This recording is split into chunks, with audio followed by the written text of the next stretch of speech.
Hey guys, DJ Lawton here. Today I want to go into a video on templates, how to build one, why you want to build one, and sort of like the best practices and stuff like that.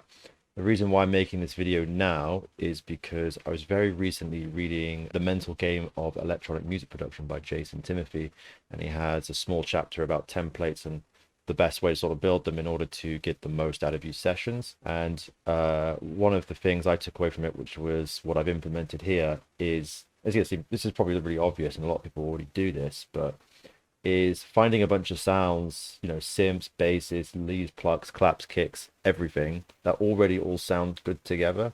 So essentially you have a bunch of stuff that's already in a style. But I've also had it set up so all of my processing is taken care of, all my analog emulation is taken care of, all of my sort of mastering chain is there, turned off, but ready to go, so I can make things sound big on the fly and keep going with it. My side chain set up, for example, and stuff like that. So I just sort of want to show you how I've set this up and how do this yourself. So to start with, I'll say that this template here is specifically for a style of music that I'm sort of doing, which is like this voodoo ritualistic sounding sort of house music, right? There's a lot of dark textures, wooden percussions, deep drums and stuff like that. Very organic sounding drums as well. First thing I want to show you is my drum group, and I have a processing chain here ready to go. It's actually turned off at the start, but it's just a quick processing chain with some compression and saturation and then distortion and limiting. I actually did a video about how to do drum bus processing. I'll link it above now, so you can check that out if you want. All that's set up, and then I come to my kick channel, for example, and I've got 5 kicks. That's it, 5 kicks. I don't want 100 kicks. I don't want 1,000 kicks. And these aren't necessarily my 5 best kicks either. These are the 5 best kicks for this style of music. So these ones are going to sound a bit dirty, a bit deep. Just quickly play them. And yeah, that's all you need. That's all I need to make this style of music. I don't want to get too fancy. I know those kick drums going to work with all the claps, snares, and hi-hats and other percussion and the other sounds I've got in the song. So it doesn't matter which variation of things I do it in. It's just something Jason Timothy taught me in his book. No matter what I put in, it's all going to sound great together, which means I can just write the music rather than worrying about having to, on the fly change the sample or manipulate it in some way to make it fit. It's already there, ready to go. So I've done the same with my claps here. I have 7 claps. Got a few more snares, some hi-hats, and then I got this clave rack I've built, which is basically just an 808 clave, but I've got some macros to change the pitch of all of them and the panning so I can actually make it into sort of a melodic instrument, which is part of the style of this music I'm making.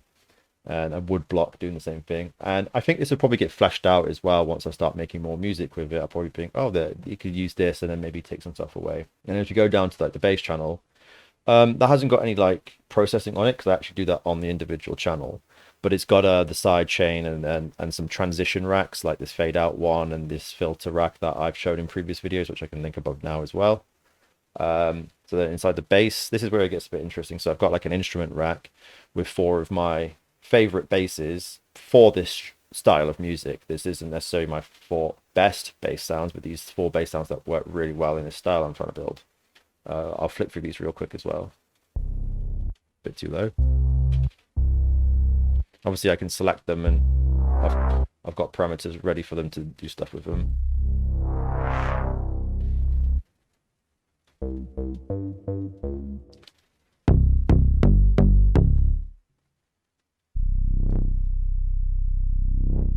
And obviously as well, because it's all in the rack, I could actually layer these if I wanted. Gets a bit loud though. Then here I've just got a sine wave from an analog Moog, which I've pinched off Bill Gates from one of his weekly downloads. It's just basically he's recorded a sine wave off of like some sort of synth. I think it was a Moog. Obviously called Moog it must be, but I'm not sure which one. But yeah, I used that and I put some macros on it and stuff to control it more, but it's a really nice tone for sub bass. If you get the weekly download by Il Gates, you can download this for free, by the way. And then going into my synths, I've got my synth group again, same with the bass, just a side chain and some transitions. And then again, with the bass channel, is like I've got a few of my favorite lead sounds on here, so I can I can quickly select those and just be like, oh yeah, this will do, and I'll write something with it on my push controller. And again, you know, coming down, I've got again a bunch of plucks, a bunch of stabs, and a bunch of pad sounds.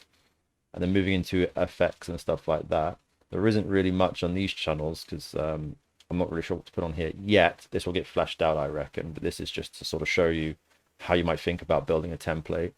And then I've got 4 different atmosphere synths I've built here, so I'll quickly flip through those as well because I really like these sounds. They're really cool.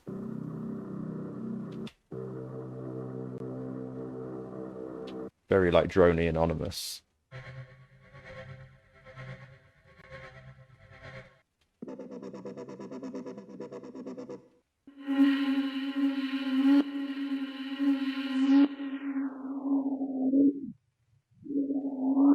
I've got macro set up to go with it. And then I've also got my return channel set up for, you know, doing things like widening chorus, reverb, delays, and stuff like that. And on my master, I've got my analyzer rack, which I can flick through and look at different frequencies in the song. There's also a limiter here ready to go. It's just so like the ceiling is not, if things aren't going to go past the red, which isn't too much of a problem when you mix. When you're writing, when you're mixing, it makes a problem, but obviously. But if you need to come in here and just boost it up, you're like, oh, it's a bit quiet, I want to turn it up a bit, you can just come down and turn it up real quick. That's really, really handy if you want just a bit more pump, you know, just so you can feel it a bit more when you're writing, which is handy. I would just take it off when you get to the mixing stage, obviously. This is how I've built my template. I think it's going to be a real big benefit to me. And big thanks to Jason Timothy for that tip in his book, The Mental Game of Music Production.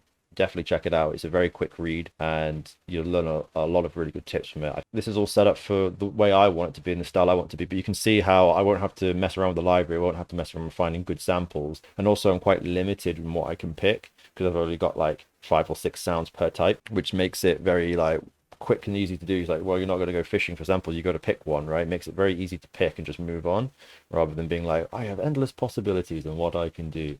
And then that kind of screws you over, right? It's good to have those limitations and then you can be creative within the box, which is like a bit of a pro tip there.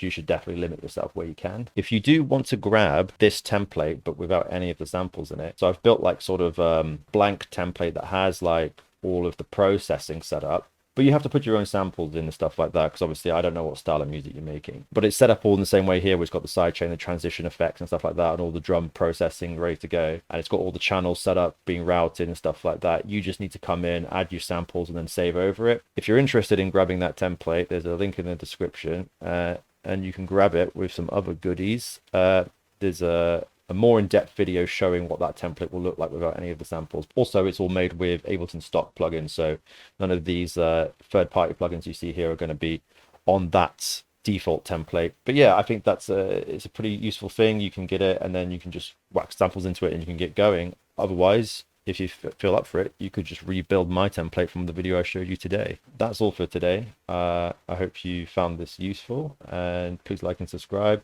Hit the bell notification icon, and I'll see you guys tomorrow. Cheers.